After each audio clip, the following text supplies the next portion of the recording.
Good evening.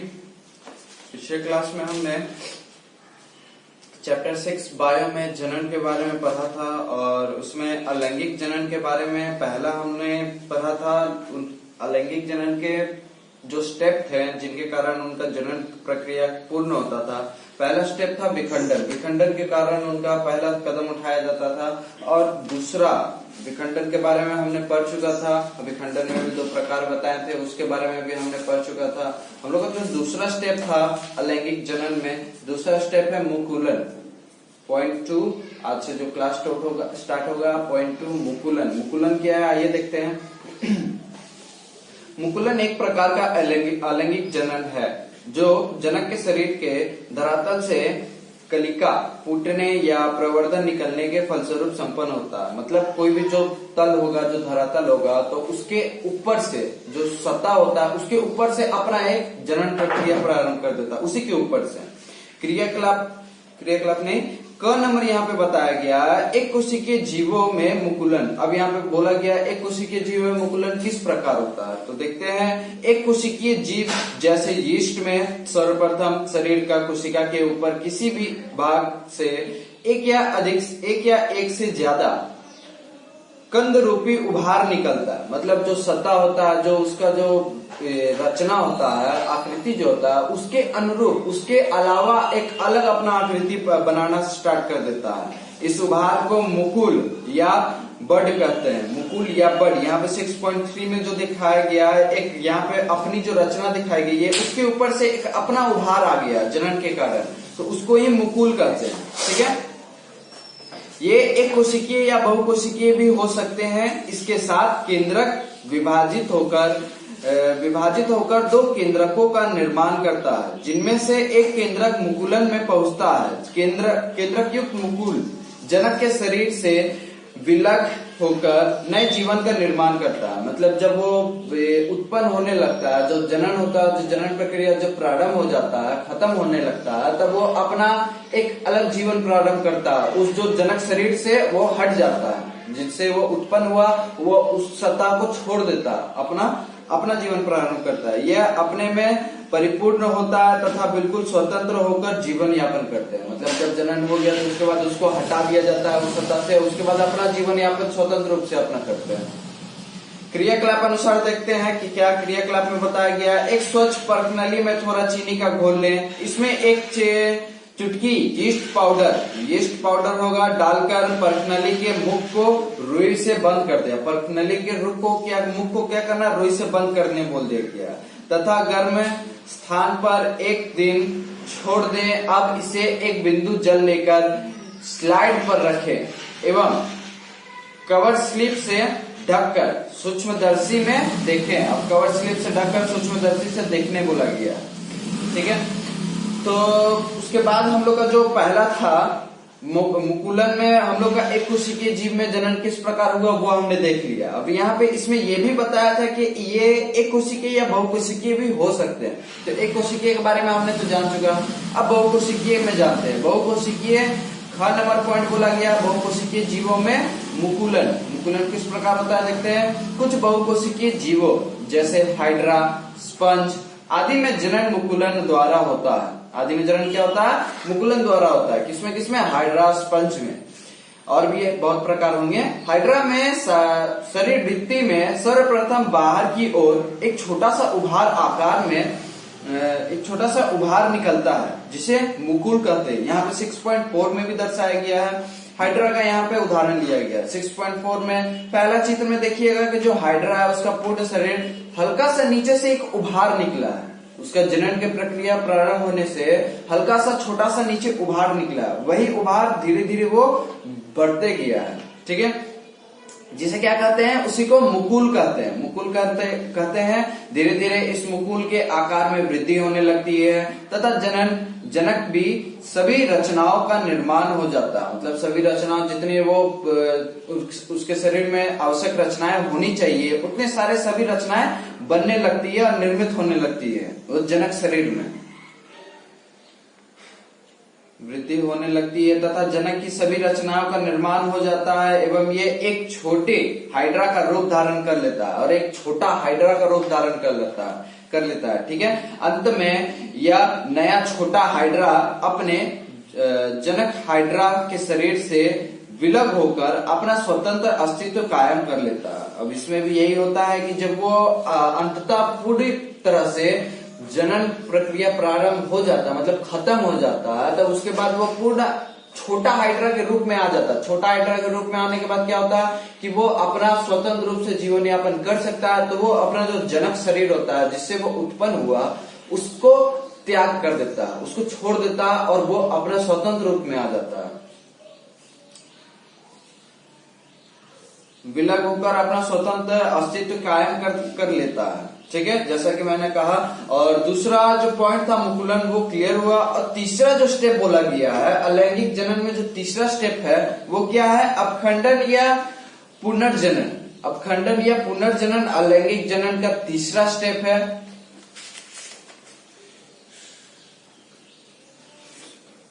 अब यहाँ पे देखते हैं कि जो अलैंगिक जनन का तीसरा जो स्टेप है वो कौन सा है? अपखंडन या पुनर्जनन है। इस प्रकार के जनन में जीवों का शरीर किसी कारण से 2 या अधिक टुकड़ों में खंडित हो जाता है। मतलब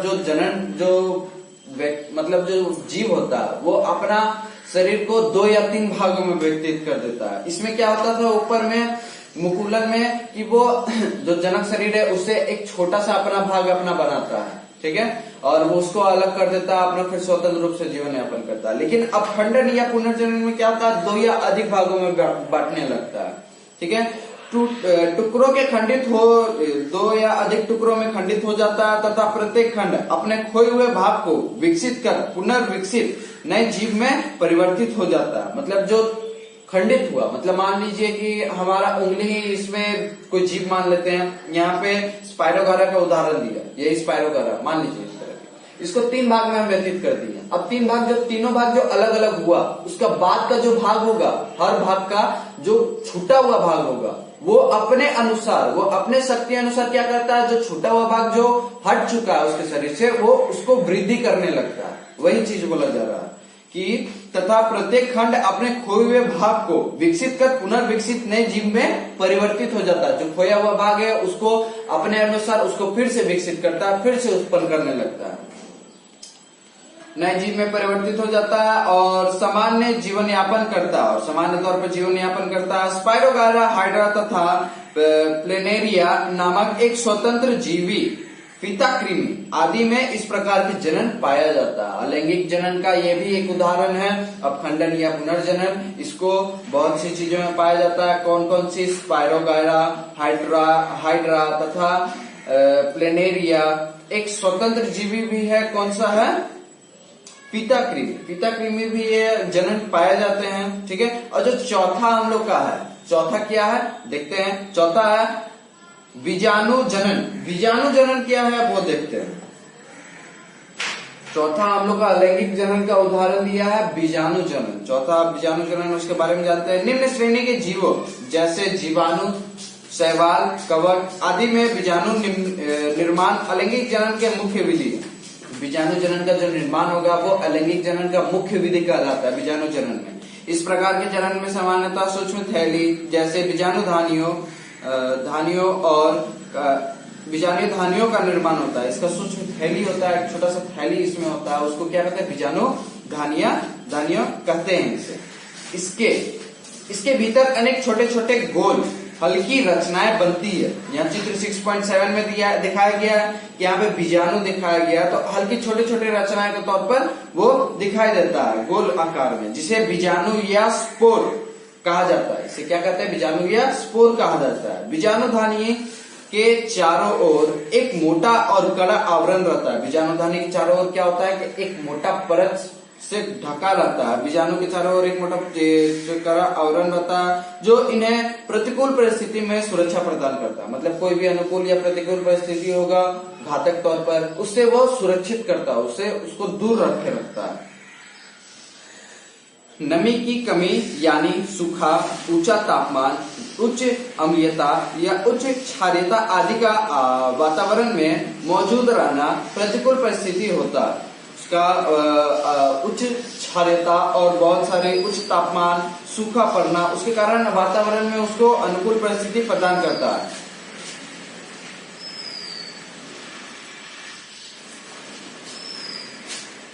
वातावरण में जब अनुकूल परिस्थितियां बहाल होती है, तब वातावरण में जब होता है कि अनुकूल परिस्थितियां जब बहाल होती है, मतलब जब अनुकूल परिस्थितियां आने लगती है, तो क्या होता है, जब बहाल होती है तब बीजाणु को मोटी भित्ति फट जाती है। जब उसको सहने की क्षमता खत्म हो जाती है, तो वो क्या होता है कि अनुकूल परिस्थिति में वो जो बीजाणु धानी है वो फट जाती है, और फटने के बाद क्या होता है कि और बीजाणु बाहर निकल जाते हैं, और बीजाणु क्या होता है कि बाहर निकल जाते हैं।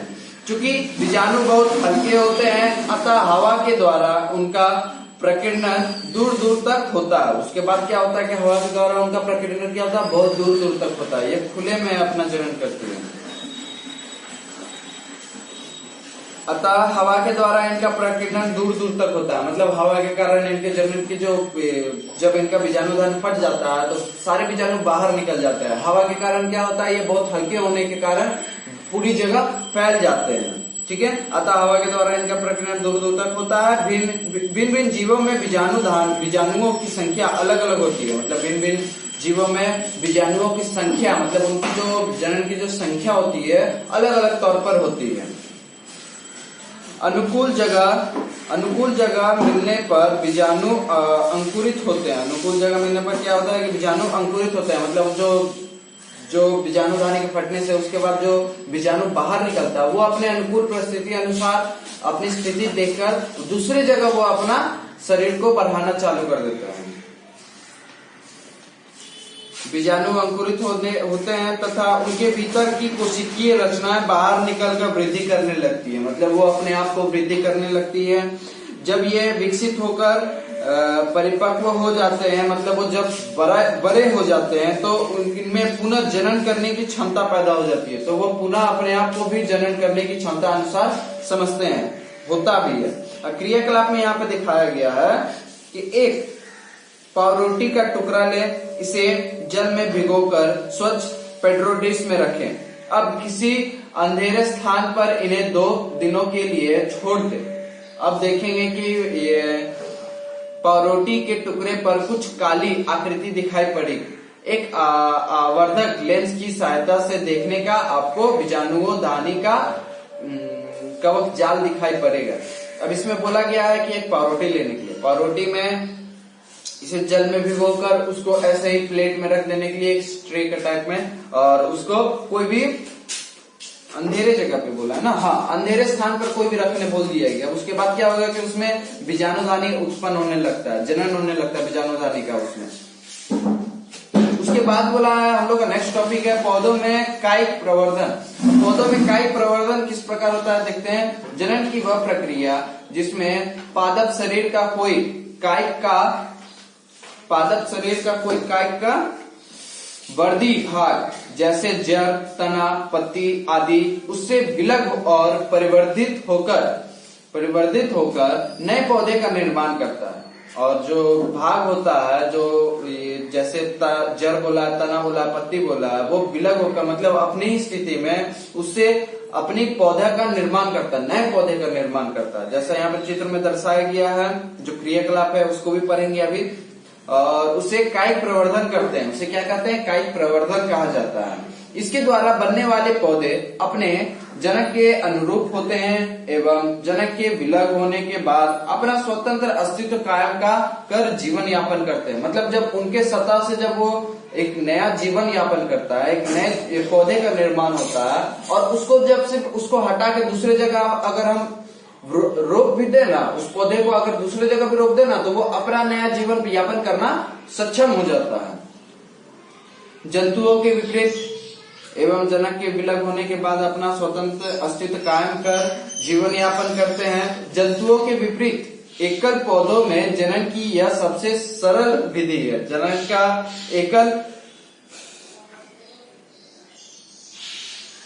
जंतुओं में विपरीत एकल पौधों में जनन की यह सबसे सरल विधि कहलाती है। जनन की यह सबसे पौधों के लिए यह जनन की सबसे सरल विधि कहलाती है। इस तरह का कायिक प्रवर्धन आर्किड, अंगूर, गुलाब एवं सजावटी पौधों में समानता होता है। ऐसा जगह कौन कौन से सजावटी पौधे गुलाब और अंगूर में ज्यादातर दिखाई देते हैं। कायिक प्रवर्धन प्राकृतिक एवं कृत्रिम दोनों प्रकार के होते हैं। कायिक प्रवर्धन क्या होता है कि प्राकृतिक और कृत्रिम दोनों प्रकार से होते हैं। प्राकृतिक कायिक प्रवर्धन जड़, तने या पत्ती द्वारा होते हैं। निम्नलिखित क्रियाकलाप से इसे अच्छी तरह समझ सकते हैं। जो प्राकृतिक द्वारा होता है वो किस प्रकार होता है, वो क्रियाकलाप में समझाया गया है। देखते हैं क्रियाकलाप फर्स्ट, जो यहाँ पे पेज 93 में दिखाया गया है। एक आलू लेकर इसे छोटे छोटे कुछ टुकड़ों में काट ले, ठीक है। कुछ टुकड़ों में आंखें होगी एवं कुछ बिना आंखें वाली होगी। मतलब बोला गया है कि जो कुछ टुकड़े होंगे उनमें आंखें होगी और कोई बिना आंखें वाली। मतलब आंखें मतलब क्या होता है, गड्ढे जैसी रचना। उसमें आलू में देखिएगा किसी किसी में हल्का सा उभाड़ रहता है और किसी किसी में रहता है कि हल्का सा गड्ढा रहता है। अब इन टुकड़ों को एक ट्रे में अवस्थित भीगे रूप में ऊपर रख दे। ऊपर रख देने बोला गया। एक टोकरी में टुकड़े को भिगो कर उसे रखने बोल दिया गया। कुछ दिन में आप देखेंगे कि जिन टुकड़ों में आंखें यानी कलियां मतलब कलिका है, उससे जड़, तना एवं पत्तियां निकलने शुरू हो गई है। जड़, तना, पत्तियां क्या होता है, उससे निकलना शुरू हो जाता है। तना एवं पत्ती निकलने शुरू हो गई है। जबकि कुछ दिनों में आप देखेंगे कि जिन टुकड़ों में आंखें यानी कलिका में उन्हें जड़, तना, पत्तियां निकलना शुरू हो गई है। जबकि बिना आंखें वाले टुकड़ों में ऐसा रचना नहीं पाया जाता। जो बिना आंखें वाले जो टुकड़े थे, जिसमें जो उभार नहीं था या किसी प्रकार का जिसमें गड्ढा नहीं था, उसमें क्या होता है कि उसमें कोई भी वृद्धि नहीं होता। उसके बाद का जब देखते हैं कि जिसमें आंखें वाली रचना थी, उसमें क्या होता है, उससे एक नया पौधे का निर्माण होता है, ठीक है। उससे एक नए पौधे का निर्माण होने लगता है। और इसके बाद जो चित्र 6.8 में जो दर्शाया गया है, इसी प्रकार बोला गया है कि चित्र 8 का क नंबर देखिए, जो दिखाया गया जो गड्ढे रूप में, उसको आंखें के रूप में बताया गया। और ख नंबर में देखिएगा जो नया पौधा निकला है, उसी गड्ढे के अनुरूप वो उभार अपना निकालता है, ठीक है। क्रियाकलाप 2 में देखते हैं कि क्या है क्रियाकलाप 2। एक मनी प्लांट से 2 टुकड़ा इस प्रकार काटे कि एक टुकड़े में कम से कम एक पत्ती हो, यानी मतलब एक टुकड़ा में कम से कम एक पूरा पत्ती हो, यानी पर्ण संधि हो, एवं दूसरा टुकड़ों में ऊपरी एवं निचले की पर्ण संधियों पर अवस्थित पत्ती के बीच का हो, यानी इसमें पर्ण संधि एवं पत्ती ना हो। मतलब इसमें बोला गया है कि पूरी तरह से एक पत्ती लीजिए, ठीक है। उसमें बोला गया है कि एक शीशे के साथ बोतल में स्वच्छ जल लेकर इसे दोनों टुकड़े को एक सिरा डुबो दे। मतलब एक सिरा उसमें डुबो देने बोल दिया गया है। इसका ऊपर में बोला गया है कि एक टुकड़ा पूरा एक पत्ती लो और या हो, यानी पर्ण संधि हो, एवं दूसरा टुकड़ा क्या बोला गया, ऊपर एवं निचले भाग का। एक टुकड़ा पूरा लेने बोला गया, दूसरा टुकड़ा क्या बोला गया, एक सिरा ऊपर का और एक सिरा नीचे का। मतलब ऊपर का भाग और नीचे का भाग काट लेने के लिए बोल दिया गया। अब उसके बाद उसको साफ बोतल में स्वच्छ जल में उसको डाल देने बोल दिया गया। इन दोनों टुकड़ों का एक सिरा डुबो दे। इन दोनों का एक सिरा बस खाली डुबो देने के लिए बोला गया है। कुछ टुकड़ों में मतलब जो काटे थे, ऊपर का और नीचे का भाग जो काटे थे ना, उसको एक सिरा डुबोने बोला है, एक सिरा रखने बोला है। कुछ दिनों में आप देखेंगे कि पट्टी वाली टुकड़ों के नीचे की जड़ निकलने लगता है। पट्टी वाला जो कटा हुआ था ना, उससे नीचे से क्या होता है कि जड़ निकलना प्रारंभ होने लगता है। नीचे से जड़ निकलने लगता है एवं इसमें वृद्धि होती है, जिससे नई पत्ती निकलने लगती है। जबकि बिना पत्ती वाले टुकड़े में मतलब बिना पत्ती वाले टुकड़ों में वृद्धि नहीं होती है। मतलब जिसे नहीं पानी में डाले थे, उससे क्या होता है कि उसमें टुकड़ा में वृद्धि नहीं होता। जिसे जल में हम डाले थे, उसमें क्या होता है कि वृद्धि होना चालू हो जाता है, उसमें नए पौधे का निर्माण होने लगता है, ठीक है। एवं यह धीरे धीरे मर जाता है। और ये क्या होता है कि यह धीरे धीरे मरने भी लगता है।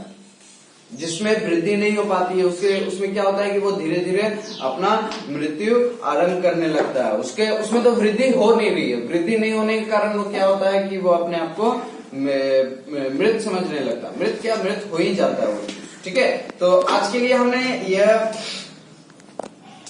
क्रियाकलाप था अलैंगिक जनन को हमने आज क्लियर किया, तो इसको आप लोग क्या कीजिएगा, कोशिश कीजिएगा कि इसको आप लोग दोबारा रीड कीजिएगा। ठीक, आज के लिए सिर्फ बस इतना ही मैं पढ़ाता हूँ। और दूसरी बात, जो क्रियाकलाप 3 है, और क्रियाकलाप 3 को आप लोग खुद से स्वयं पढ़िएगा। वही चीज बताया गया है, पौधों का क्राइक प्रवर्धन जो था, जो अपने में एक उभार लाता है ऊपरी तौर पर, जैसे मैंने क्रियाकलाप 1 और 2 मैंने जैसे समझाया, वो क्रियाकलाप 3 आप खुद से समझिएगा। नेक्स्ट क्लास हम लोग का कौन सा होगा, उत्तक संवर्धन। उत्तक जो संवर्धन होगा, यहाँ से हम लोग स्टार्ट करेंगे। क्रियाकलाप 3 आप लोग स्वयं पढ़ लीजिएगा, ठीक है। और कोशिश कीजिएगा जो स्टार्टिंग से जो पढ़ाया गया अलैंगिक जनन जो क्लियर हुआ आज, अलैंगिक जनन को आप लोग क्लियर आप लोग समझ लीजिएगा। ज्यादा कुछ डिफिकल्ट वर्ड मैंने ऐसे इससे नहीं समझाया गया, इजी वर्ड में है, तो आप लोग कोशिश कीजिएगा कि आप लोग इसको क्लियर समझ लें। एक बार फिर से रीड कर लीजिएगा, ठीक है। और कोशिश कीजिएगा कि इसका जो इंटरनल जो क्वेश्चन आंसर्स आता है, जो 1 वर्ड टाइप्स आता है, कि हल्का छोटा छोटा जो क्वेश्चन आंसर्स होते हैं, उसको आप लोग छांटने की कोशिश कीजिएगा। बुक में ही अंडरलाइन कर लीजिएगा, उससे आप लोग का हो जाएगा। क्योंकि अगर जो मान लीजिए आप लोग का रिविजन का समय आएगा, जब आप लोग का रिविजन होगा, तो उसमें क्या होगा कि आप लोग का ऑलरेडी अंडरलाइन होगा। अभी जो हम लोग का रिवीजन क्लास चलता है, उसमें आप लोग को क्या बोला जाता है, पर के आप लोग को अंडरलाइन करने बोला जाता है। सर जी आप लोग यही ना बोलते हैं कि पर के अंडरलाइन करके रखिए और उसको बाद में पूछिएगा। तो उसको क्या करना है, अभी से ही आप लोग को प्रारंभ कर देना है। जो आप लोग इसको पढ़ेंगे, उसको जो नहीं समझ में आया और जो समझ में आया और जो मेन टॉपिक है, उसको अच्छे से अंडरलाइन करके बॉक्स रूप में उसको डाल दीजिएगा। उससे क्या होगा, जब आप लोग रिवीजन होगा, उस समय आप लोग को दोबारा याद होगा। और इसको एक बार और खुद से पढ़ लेना। जो पढ़ने का नियम जो बताया गया है कि क्लास होने से पहले और क्लास होने वक्त और उसके क्लास होने के बाद, ठीक है, उस नियम को फॉलो करना आप लोग को, उस चीज को ध्यान में रखना, उस चीज को कभी भी नहीं भूलना, ठीक है। तो कोशिश कीजिएगा कि घर पे ही रहे, घर से बाहर ना निकले ज्यादातर। और इतना ही कोशिश करना है कि घर पे रहकर टाइम वेस्ट नहीं करना, पढ़ाई पे भी ध्यान देना। क्योंकि अगर आप पढ़ाई पे नहीं ध्यान दोगे तो आगे के समय बहुत सारे बोझ आपके ऊपर आ जाएंगे। जो स्टेप बाय स्टेप हम लोग जो बढ़ते हैं, जो इतना साल भर में जो हम लोग को समय दिया रहता है, वो 1 महीने में तो क्लियर होगा नहीं। तो इसलिए थोड़ा थोड़ा पढ़ना जरूरी होता है, ठीक है। Thank you.